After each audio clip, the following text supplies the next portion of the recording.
விராட் கோலி அவர் என்ன +2 டாப்பரா, NEET exam டாப்பரா? சும்மா ஒரு விளையாட்டு வீரர். பாரத் ரத்னா கொடுத்தாங்க ஒரு ஆளுக்கு. இப்போ அவர் ஒன்றும் பெரிய விஞ்ஞானி கிடையாது, ஆராய்ச்சியாளன் கிடையாது, டாக்டர் கிடையாது, இன்ஜினியர் கிடையாது, கல்வியாளர் கிடையாது. எத்தனை பேர் உங்க குழந்தைய நிஜமாகவே உண்மையாகவே நேசிக்கிறீங்க? கை தூங்க பார்ப்போம். எல்லாருமே நேசிக்கிறீங்க. எல்லாருமே குழந்தைகளை நேசிப்பாங்க. எத்தனை பேர் உங்க குழந்தைகளை மதிக்கிறீங்க? அது வேற, மதிக்கிறதுங்கிறது வேற. ஓகே, எத்தனை பேர் எந்த காரணமும் இல்லாமல், நிபந்தனை இல்லாமல் உங்க குழந்தைகளை நேசிக்கிறீங்க? நிபந்தனை இருக்கக்கூடாது. அதாவது 100 மார்க் வாங்கினா தான் நேசிப்பேன், ஃபர்ஸ்ட் மார்க் வாங்கினா தான் நல்ல சாப்பாடு போடுவேன், பிரியாணி போடுவேன், அப்பதான் கட்டிப்பிடிச்சு முத்தம் கொடுப்பேன். நிபந்தனை இல்லாமல் நேசிக்கக்கூடியது.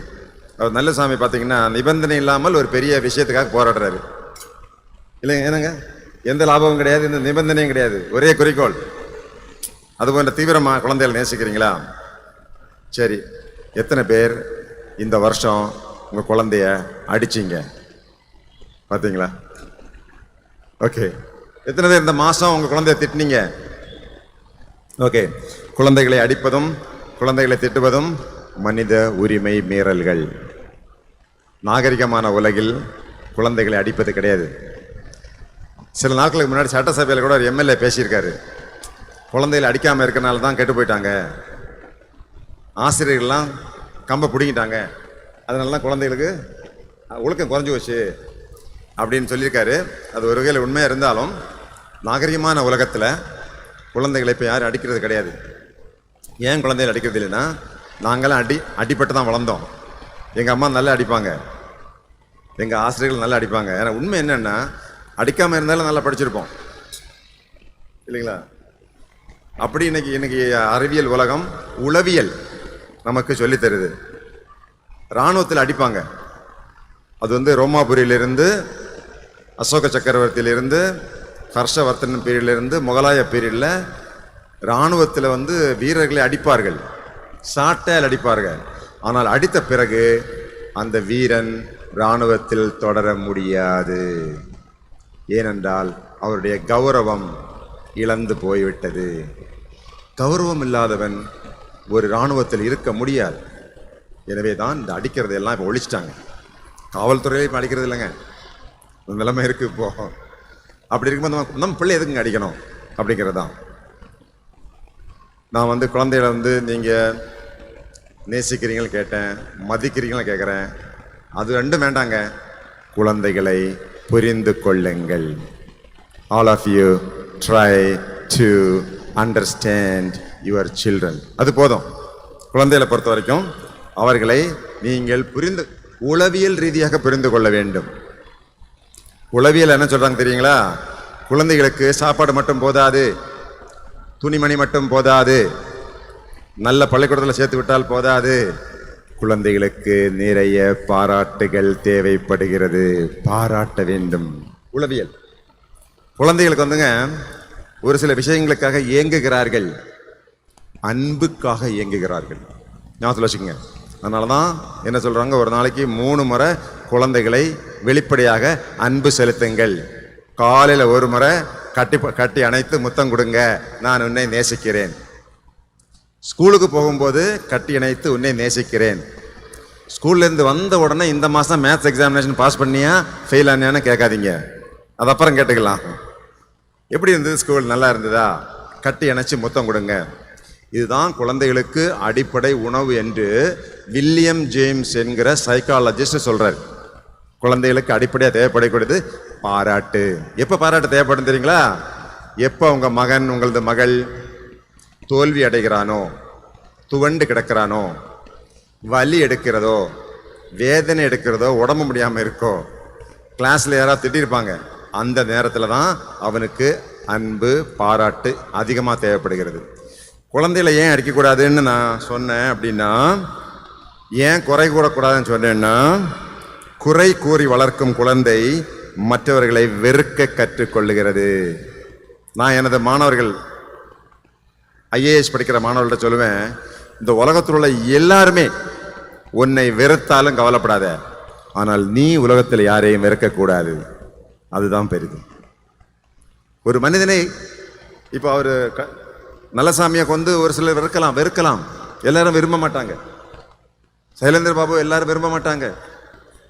சிலர் வெறுப்பார்கள், கவலை இல்லை. எல்லாரும் 770 கோடி மக்கள் உலகத்தில் இருக்கிறாங்க. அவங்கெல்லாம் நம்மளை நேசிப்பாங்க, நம்ம எதிர்பார்க்க கூடாது. ஆனால் நாம் யாரையும் வெறுக்கக்கூடாது. ஒரு மனிதன் எல்லாரையும் வெறுக்கிறான்னு என்னங்க அர்த்தம்? அவனுக்கு மனதில் பாதிப்பு இருக்குன்னு அர்த்தம். தெரியுதுங்களா? எனவே குழந்தைகளை குறை கூறி வளர்க்கும் குழந்தை பிறரை வெறுக்க கற்றுக்கொள்ளுகிறது.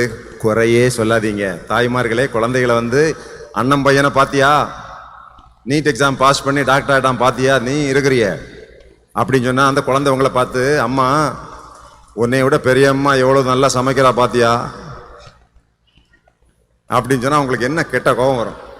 ஒப்பீடு. நான் வேற, அவர் வேறங்க. நான் ஒரு காவல்துறை அதிகாரி.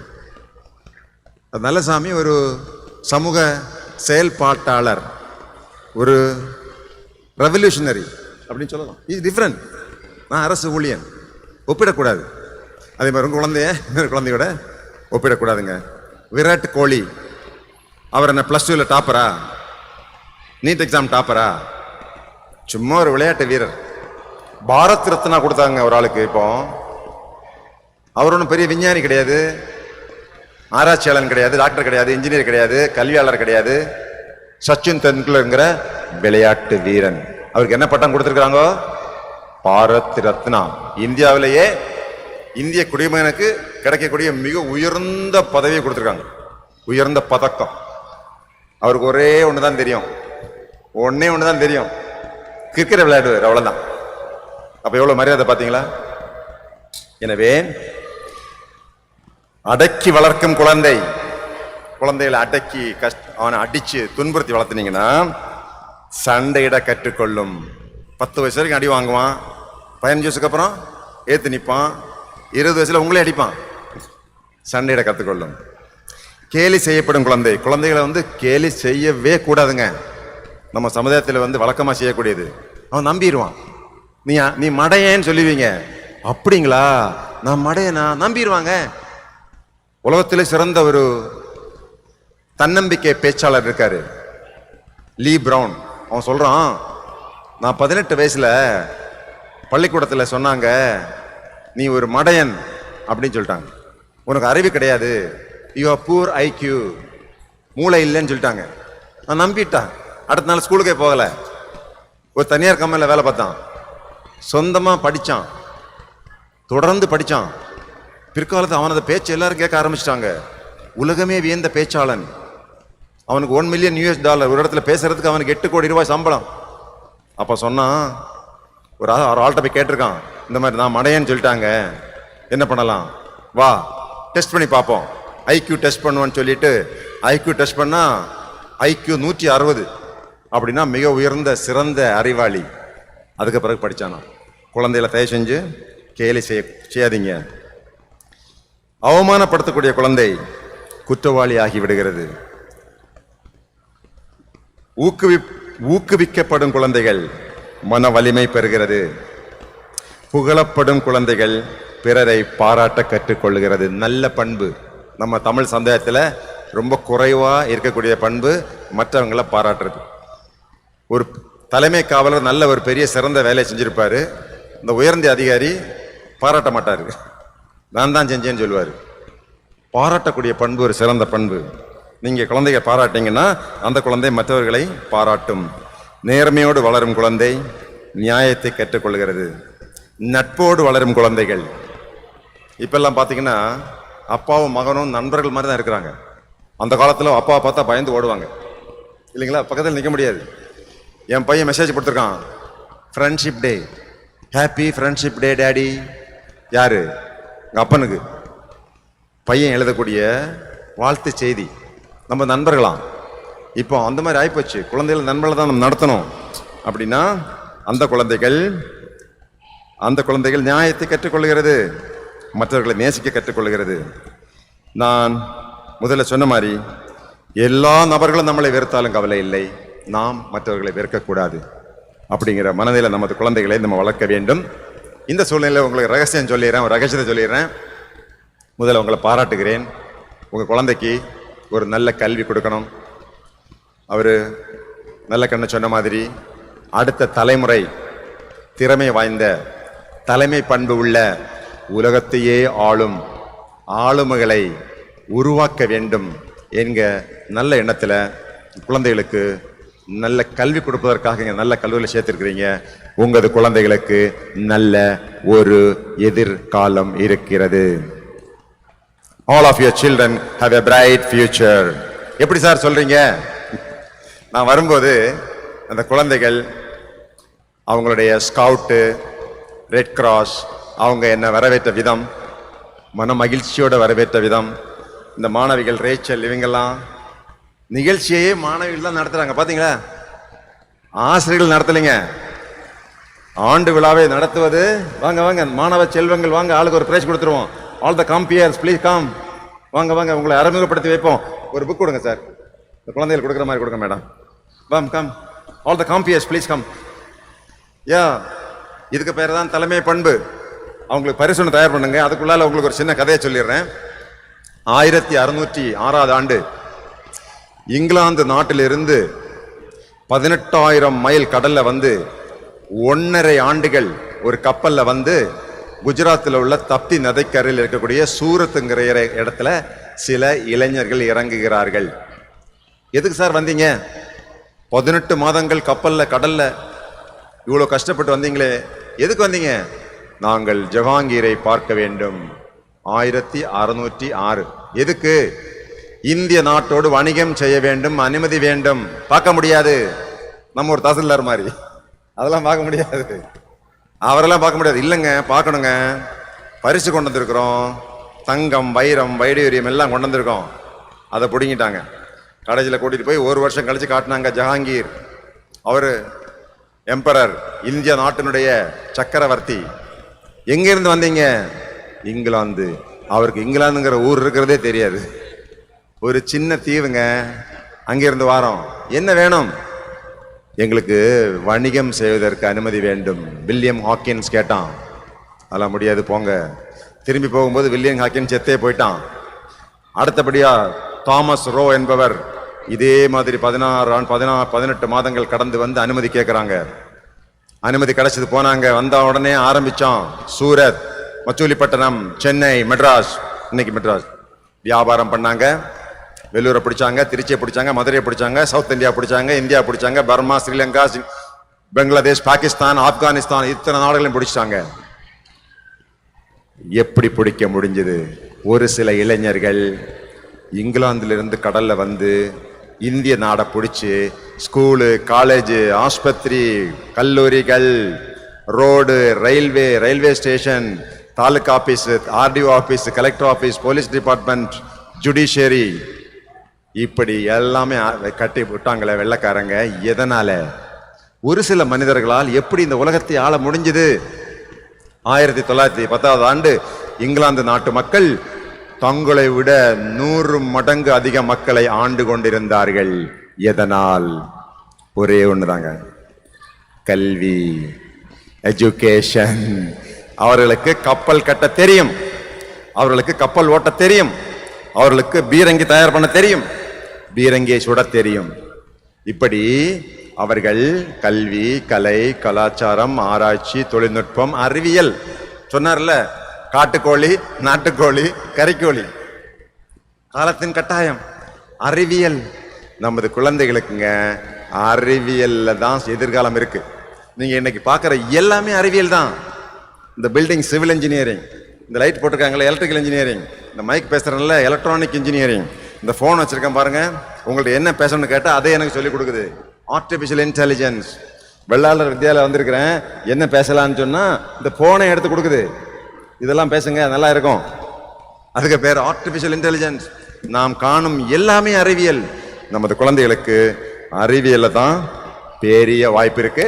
So all these children will receive a prize from me. Come come. நீங்க தான் அந்த நிகழ்ச்சியை தொகுத்து வழங்குறீங்களா? எஸ், வாங்க. பரிசு இருக்கா? கொடுக்கலாமா? Oh, you will bring them. Okay. So சுருக்கமாக சொல்லி முடிப்போம். பெற்றோர்களே, நீங்கெல்லாம் சின்ன குழந்தையா இருக்கும்போது உங்களுக்கெல்லாம் கனவுகள், பெரிய பெரிய கனவுகள் இருந்திருக்கும். அந்த கனவுகள் எல்லாம் காய்ந்த சருகுகளாக மாறிப்போச்சு. எனவே எனது மகனை கலெக்டர் ஆக்கணும், எனது மகனை பெரிய டாக்டர் ஆக்கணும், எனது மகனை ஒரு பெரிய தொழில் அதிபராக மாற்றணும் அப்படிங்கிற ஆசை உங்களுக்கு இருக்கும். தப்பு இல்லை, அது தப்பே இல்லை, நல்லது, அதில் எந்த தவறும் கிடையாது. ஆனால் நமது கனவுகள் ஏன் கருகி போய்விட்டன, அதை பற்றி நம்ம சிந்திக்கணும். ஏன்னா அதே தவறுகளை நமது குழந்தைகள் செய்யக்கூடாது. ஒரு மனிதன் 3 விதமா கல்வி கற்க முடியும். கல்வி கற்கணும். 1, படிக்கணும், ஆராய்ச்சி பண்ணணும், ரிஃப்ளெக்ஷன், சிந்திக்கணும். அது ரொம்ப கஷ்டம், அது கல்வி கற்கிறது ரொம்ப கஷ்டம். 2, உங்கள் குழந்தைகள் வந்துங்க ஒரு நபரை பார்த்து இமிட்டேட் பண்ணலாம், அது ரொம்ப ஈஸி. இன்னொன்று, உங்கள் குழந்தைகள் கல்வி கற்கிறதுக்கான ஒரு வழிமுறை அவர்கள் அனுபவத்தின் மூலமாக கற்றுக்கொள்ளலாம். அனுபவம், ஆனால் அது ரொம்ப கசப்பாக இருக்கும். மனிதர்கள் ஏமாற்றுவார்கள் என்பதை கற்றுக்கொள்ள 80 வயசுல தான் கற்றுக்கொள்ள முடியும். எனவே அதுக்கு ரொம்ப கஷ்டமானது. ரொம்ப ஈஸி இமிட்டேஷன். உங்க குழந்தைங்க உங்களை பார்த்துதான் நிறைய விஷயங்களை கற்றுக்கொள்ளுவார்கள். நீங்கள் பேசுவதை போல உங்கள் பிள்ளை பேசும், நீங்க சிந்திக்கிறத மாதிரி உங்க பிள்ளை சிந்திக்கும். ஈரோடு மக்கள் ஒரு விதமா பேசுவாங்க, சென்னையில ஒரு விதமா பேசுவாங்க. ஏன்? குழந்தைகள் அவங்க அப்பாவை பார்த்து பேசுறாங்க, அவ்வளவுதான். அதுக்கு பேர் தான் மாடலிங். மாடலிங். பெற்றோர்களுக்கு பெரிய பொறுப்பு இருக்கிறது. நீங்க ஹெல்மெட் போடலைன்னா உங்க குழந்தை ஹெல்மெட் போடாது. நீங்க சீட் பெல்ட் போடலைன்னா உங்க குழந்தை சீட் பெல்ட் போடாது. நீங்க உலக பிரச்சனைகள் எல்லாம் பேசிட்டு இருந்தீங்கன்னா, மற்றவங்க செஞ்ச பாவ செயல் எல்லாம் பேசிட்டு இருந்தீங்கன்னா குழந்தைகள் அதுதான் பண்ணும். எனவேதான் நாம் ஏன் தோற்றோம் என்பதை நம்ம கண்டுபிடிக்கணும். நம்ம ஏன் தோற்றம் தெரியுங்களா? நமது ஆசைகள் ஏன் கருகி போச்சுன்னு தெரியுமா? நாம் நிறைய பேசினோம், காது கொடுத்து கேட்கவில்லை. நம்ம நிறைய உரையாடினோம், நாம் எழுதவில்லை. நாம் நிறைய சத்தம் போட்டோம், நாம வாசிக்கவில்லை. நாம் நல்லா சாப்பிட்டோம், நாம் உடற்பயிற்சி செய்யவில்லை. நாம் சொன்னதையெல்லாம் நம்பினோம், நம்ம கேள்வி கேட்கவில்லை. நாம் மற்ற நபர்களுடைய குறைகளை எல்லாம் கண்டுபிடிச்சு சொன்னோம், நம்முடைய குறை என்பதை நாம் காண மறுத்து விட்டோம். நாம ஒரு கடமைக்கு வேலை செஞ்சோம், கூலிக்கு வேலை செஞ்சோம், நம்ம மன திருப்திக்கு நம்ம வேலை செய்யல. பயந்து வாழ்ந்தோம், தைரியமாக வாழவில்லை. பணிந்து வாழ்ந்தோம். குழந்தைகளை போய் எவனாவது பார்த்தா அவன் காலை விழு அப்படிலாம் சொல்லாதீங்க, பெரிய பாவம். யாரும் யாரையும் ஆசீர்வதிக்க முடியாது. குழந்தைகளை தன்னம்பிக்கையோட நெஞ்ச நிமிர்ந்து வாழ சொல்லுங்க, எவன் காலையும் விழக்கூடாதுன்னு சொல்லுங்க. சீரியஸா சொல்றேன். தன் சுய கௌரவம் ரொம்ப முக்கியம். செலவு செஞ்சோம், சேமிக்கவில்லை. எதிர்மறை சிந்தனை, எதுவும் நடக்காது, எல்லாம் தப்பு, ஒண்ணுமே சரியில்லை அப்படின்னு பேசி பழக்கம். அது இல்லாம நம்ம நேர்மறை சிந்தனை நாம் செய்யவில்லை. இதனால் நாம் தோற்று விட்டோம். நமது கனவு நமக்கு நனவாகவில்லை. எனவே நமது குழந்தைகள் அவங்களை நீங்க எப்படி வளர்க்கணும் அப்படின்னா, நீங்க தன்னம்பிக்கை உள்ள மனிதர்களாக, சிந்திக்கும் மனிதர்களாக வளர்க்கணும். பெற்றோர்களை நேசிக்க சொல்லுங்க, பெரியவங்களை மதிக்க சொல்லுங்க. எல்லாத்தை விட மனிதர்களை புரிய வேண்டும் என்று சொல்லிக் கொடுங்க பிள்ளைகள்கிட்ட. Please understand people, please understand the society, please understand the world. உலகத்தை கற்றுக்கொள்ள சொல்லுங்க, எல்லாரையும் நேசிக்க சொல்லுங்க. செய்தித்தாள் படித்தால் மட்டும்தான் உலகத்தில் என்ன நடக்குன்னு தெரியும். 2, சம்பாதித்து உழைத்து சம்பாதிக்கக்கூடிய 100 ரூபாய் உழைக்காமல் சம்பாதிக்கும் 1 கோடி ரூபாய்க்கு சமம் அப்படின்னு உங்க பையனை சொல்லிக் கொடுங்க. உங்க பையன் ஆண் பிள்ளையா இருந்தான்னா பெண்களை மதிக்க வேண்டும் என்று நீங்க சொல்லிக் கொடுங்க. எந்த ஒரு மனிதனுக்கும் துன்பம் விளைவிக்க கூடாது என்று சொல்லிக் கொடுங்க. இந்த உலகத்தினுடைய அழகை சொல்லிக் கொடுங்க. காடுகள், மலைகள், மலை, மேகங்கள், வான், வெளி, நட்சத்திரங்கள். ஒருவேளை இந்த நட்சத்திரங்கள் 100 ஆண்டுகளுக்கு ஒரு முறை தோன்றும் என்றால் நம்ம எல்லாருமே இந்த ஆண்டு விழாக்கு வந்திருக்க மாட்டோம். வீட்டு மாடியில போய் நின்றுட்டு நட்சத்திரங்களை பார்த்துருப்போம். ஆனா நட்சத்திரங்கள் அழகானவை, வானவில் அழகானது. நம்ம குழந்தைகளுக்கு காட்டி கொடுத்தோமா? அதை பத்தியா சொல்லி கொடுத்தோமா? அவங்க கேட்டிருப்பாங்க, அம்மா சொல்லுமா நட்சத்திரம் என்னதம்மா, எவ்வளவு தூரத்துலமா இருக்கு? வாய மூடிட்டு போ, எனக்கு தெரியாதுப்பா. நான் கேட்டு சொல்றேன் அப்படின்னு சொன்னீங்களா? ஸோ குழந்தைகளுக்கு இயற்கையின் அழகை சொல்லிக் கொடுங்க, அவங்க பெரிய சாதனைகளை படைப்பார்கள். நான் இந்த நிகழ்ச்சிக்கு வர்றதுக்கு முன்னாடி கோபியில இருந்து ஒரு டாக்டர் வந்து என்ன பார்த்தாங்க. அவங்க கூட அப்பாவும் அம்மாவும் வந்தாங்க. ஒரு வாரம் தங்குறாங்களாம். தங்கிட்டு அப்பாவும் அம்மாவையும் கூட்டிட்டு அந்த டாக்டர் இங்கிலாந்துக்கு போறாங்க. அங்க பெரிய டாக்டரா இருக்கிறாங்களாம், டயபெட்டிஸ் எண்டோக்ரோனாலஜிஸ்ட். அப்பாவும் அம்மாவையும் கூட்டிட்டு போய் வந்திருக்காங்க பொண்ணு இங்கிலாந்துக்கு சுத்தி காட்டுறதுக்கு. ஸோ உங்கள் குழந்தைகள் உங்களுக்கு பெரிய பெருமை சேர்ப்பார்கள். நல்ல தரமான கல்வி கொடுங்க. நீங்க தான் அவங்களுக்கு ரோல் மாடல். முதல்ல நீங்க ஒரு ரோல் மாடலா மாறுங்க. நீங்க பேசுற பேச்சு, நீங்கள் நடந்து கொள்ளக்கூடிய விதம், உங்களுடைய எல்லா நடவடிக்கைகளையும் அவர்கள் பாராட்ட வேண்டும். அந்த அளவுக்கு இருக்கணும். வீட்டை ஒரு கல்வி நிலையமாக மாற்றுங்கள். சினிமா கொட்டாயாக மாத்தாதீங்க. காலையிலேருந்து சாயங்காலம் வரைக்கும் டிவி பார்த்துட்டே இருக்காதுங்க. அதில் ஒன்றுமே கிடையாது. சாயங்காலம் 10 மணிக்கெல்லாம் உட்காந்து டிவி, நெட்ஃப்ளிக்ஸு இது மாதிரி பொழுதுபோக்கு பண்ணாதீங்க. குழந்தைகள், நமது குழந்தைகள் சைனாக்காரங்கிட்ட, சவுத் கொரியாக்காரங்கிட்ட, அமெரிக்கா கிட்ட, இங்கிலாந்து கிட்ட போய் போட்டி போடணும். அறிவுபூர்வமாக போட்டி போடணும். வீடு அறிவை வளர்க்கும் ஒரு நூலகமாக மாற வேண்டும். செய்தித்தாள் நீங்களும் படிக்கணும், பிள்ளையும் படிக்கணும். அறிவியல் நீங்களும் படிக்கணும், அவங்களும் படிக்கணும். நல்ல நல்ல செய்திகளை பற்றி பேசுங்க. ஊர்வம்பு பிரச்சனைகளை குறைச்சிக்குங்க. வீடு ஒரு கல்வி நிலையாக மாற வேண்டும். அப்படி மாறிச்சதுன்னா உங்களை அவர்கள் மதிப்பார்கள், உங்களை அவர்கள் நேசிப்பார்கள். நீங்க சமீபத்தில் ஒரு 18 வயது மாணவன் உலக சாம்பியன் ஆயிட்டான் தெரியுமா? வேர்ல்டு சாம்பியன் யாரு? வேர்ல்டு செஸ் சாம்பியன் யாரு? குகேஷ். உலக செஸ் சாம்பியனுங்க. 18 வயசு. சென்னையில் ஒரு விழா. நானும் சீஃப் கெஸ்ட், அவரும் சீஃப் கெஸ்ட். எனக்கு 63 வயசு, அவருக்கு 18 வயசு. யாரு? குகேஷ். தமிழ்நாடு சைலேந்திர பாபுனா தமிழ்நாட்டில் தெரியும். குகேஷ்னா உலகத்தில் உள்ள 204 நாடுகளையும் தெரியும். அவரு பள்ளிக்கூடத்தில் 4ஆவது வகுப்பு தான் படிச்சிருக்காரு. அதுக்கு பிறகு செஸ் விளையாட ஆரம்பிச்ச உடனே, நல்லா விளையாடுற உடனே ஸ்கூல்லேருந்து வெளியே எடுத்துட்டாங்க. தனியார் ட்ரைனிங் கொடுத்துட்டாங்க. 14 வயசுல கிராண்ட் மாஸ்டர். ஸ்கூல்ல படிக்கவே இல்லை. அப்பாவும் அம்மாவும் கூட இருந்து படிக்க வைக்கிறாங்க. அதுக்கு பிறகு உலகம் பூரா விளையாட போறாரு. Singapore, Dubai, America, England, Australia கூடவே போறாங்க. யாரு? அப்பாவும் அம்மாவும். உங்க அப்பா டாக்டர், அம்மா டாக்டர். வேலையை விட்டுட்டு பிள்ளைக்கு பின்னாடியே போறாங்க. நிறைய செலவாகும். இப்போ உலக செஸ் சாம்பியன்ஷிப் போட்டத்தை வென்ற அன்றைக்கு, அந்த வென்ற அன்றைக்கு அந்த அம்மா அப்பாவுக்கும் எவ்வளவு மகிழ்ச்சி இருக்கும், அந்த மாணவனுக்கு எவ்வளவு மகிழ்ச்சி. இனி வருங்காலங்களில் குகேஷ் அவங்க அம்மா மேலையும் அவங்க அப்பா மேலையும் எவ்வளவு மதிப்பு, எவ்வளவு மரியாதை வச்சிருக்க முடியும். கொஞ்சம் யோசிச்சு பாருங்க. எனக்காகவே வாழ்ந்தவர்கள். அதே மாதிரி இந்த பிள்ளையனுடைய கல்விக்கு இவ்வளோ முக்கியத்துவம் கொடுத்து இந்த விழாவுக்கு வந்து நல்ல பள்ளிக்கூடத்தை சேர்த்து விட்ட உங்களது குழந்தைகள் நாளைக்கு, நான் முதல்ல சொன்ன பாருங்க, இங்கிலாந்துலேருந்து கிளம்பி வந்து இந்தியா பிடிச்சாங்க இல்லையா? இந்திய மக்கள் படிச்சு திருப்பி இங்கிலாந்துக்கு போய் இங்கிலாந்தை பிடிச்சிட்டாங்க. இப்போ இங்கிலாந்து நாட்டினுடைய பிரதம மந்திரி கொஞ்ச நாளைக்கு வரைக்கும் இந்தியாவை சேர்ந்த ரிஷி சுனக் என்பவர் தான். நம்ம இங்கிருந்து கிளம்பி போய் இங்கிலாந்துல நாட்டினுடைய பிரைம் மினிஸ்டர் யாரு? ரிஷி சுனக். ஸோ நமது குழந்தைகள் பல்வேறு நாடுகளில் மிக உயர்ந்த பதவியில வர இருக்கிறாங்க. அவர்கள் உங்களை மகிழ்விப்பார்கள். எனவே நீங்க உங்களது வீடுகளை ஒரு கல்வி நிலையமாக மாற்றுங்க. ஒரு மாற்றம் வரணும்.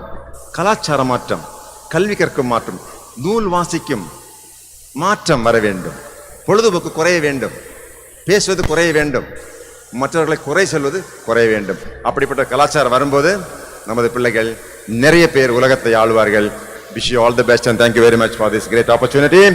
I'm going to reward these 3 children who are running the show. வாங்க. Running the show.